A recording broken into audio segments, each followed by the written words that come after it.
Сайн байна уу? Энэ өдрийн мэндийг хүргэе. За өнөөдрийн бичлэгээрээ та бүхэндээ мөрөөдөл сэдвээр ойлгосон зүйлээ хуваалцахаар шийдлээ.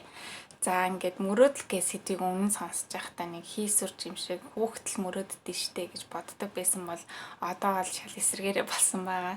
За яг мөрөөдөл гэж байгаа бол ч одоо монголчууд бидний хувьд бол алсын хараа одоо давааны цаатах давааг харна гэж ярьдаг. Тэр зүйл юм байна гэдгийг ойлгосон байгаа. За тэгээд одоо байгаа амьдралаа дүгнээд одоо үнэлэлт дүгнэлт өгөөд үнэхээр хангалтгүй байх юм бол илүү ихийг одоо өөртөө авахын тулд одоо мөрөөдөх шаардлагатай юм билээ. За тэгээ миний хувьд бол шилдэг манлайлагч борж одоо бизнестэй амжилт гаргахыг одоо мөрөөдөж байгаа. Тэгээд үе шаталтайгаар 1 жилийн дотор 4 саяас дээш орлого, 2 жилийн дотор 10 саяас дээш төгрөгийн орлого гих мэтчлэн одоо өсөн дэвжих боломжтой энэ бизнест орсон учраас би энэ зүйлийн төлөө одоо турштайгаар явна гэсэн зорилго тавьсан байгаа. За та одоо ямар зүйлийг мөрөөдөж байна? Тэр зүйлийг мөрөөдөж авахын тулд одоо юу хийх хэрэгтэй вэ гэдгийг одоо харах хэрэгтэй. За тэгээд тухайн зүйлийг одоо хамгийн сайн хийж чаддаг хүнээс нь зөвлөгөө авна. Сургалт авна гэсэн үг байхгүй юу? Одоо жишээлбэл шилдэг инженер, архитектур болъё гэж бодож байвал хамгийн сайн одоо архитектураараа одоо амжилт гаргасан хүнээс сургалт одоо лекцийг сонгох шаардлагатай гэсэн үг. За миний хувьд бол бизнесийнхаа амжилт гаргасан хүмүүсээсээ сургалт авдаг байгаа. Системийн сургалт гээд байдаг. За тэгээд дараагийнх нь болохоор тууштай байдал амар чухал юм билээ. Одоо за би сарын орлогоо тэд болгон гэж бодож байгаа бол би тэр орлогыг би болгон болтлоо одоо хизээч зогсолтгүйгээр урагшлана гэсэн одоо тууштай байдал амар чухал.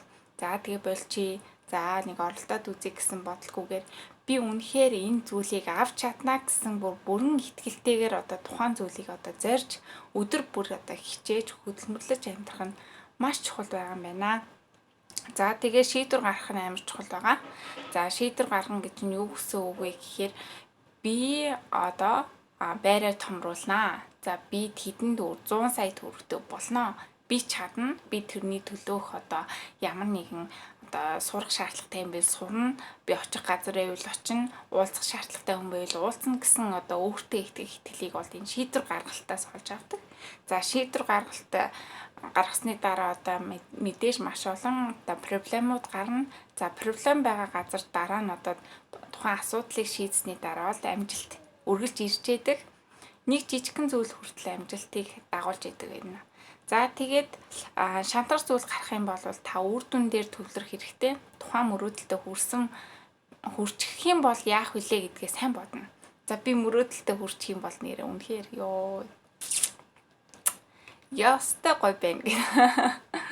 За тэгээд дараагийн мөрөөдлөө гаргах бах. Мөрөөдөлтөд хүрчих юм бол за тэгээд мөрөөдлөө авахын тулд одоо яах ёстой вэ гэхээр 3 зүйл байдаг. Нэгдүгээр гэх юм бол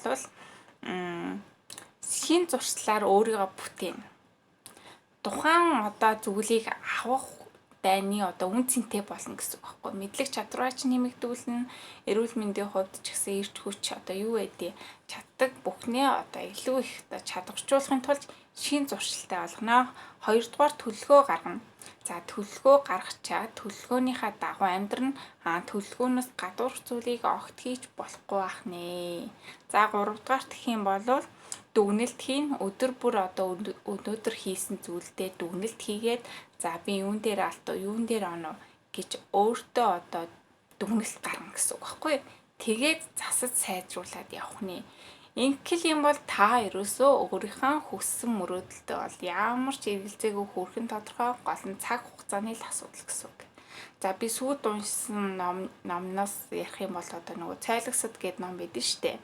Еврей хүмүүсийн одоо амжилт зуршлын хүч гэдэг тэр ном дээр бол дэлгэрэнгүй бичсэн байлээ. Та тэгээд уншаад үзээрэй. Мөрөөдөлтөө хүрээрээ, мөрөөдлөөр жигүүрлж амьдраарай. Ямар ч утгагүй, ямар ч зориггүй амьдрал бол хинт ч хэрэггүй. Тэм учраас зоригтой, тэмүүлэлтэй, нэр хүндтэй, гоё дайчин, манлайлагч байгаарай. Гоё амьдраарай, сайхан амьдраарай. Та чадна шүү гэж хэлээд энэхүү бичлэгээ дуусгая. Баярлалаа. Баяртай.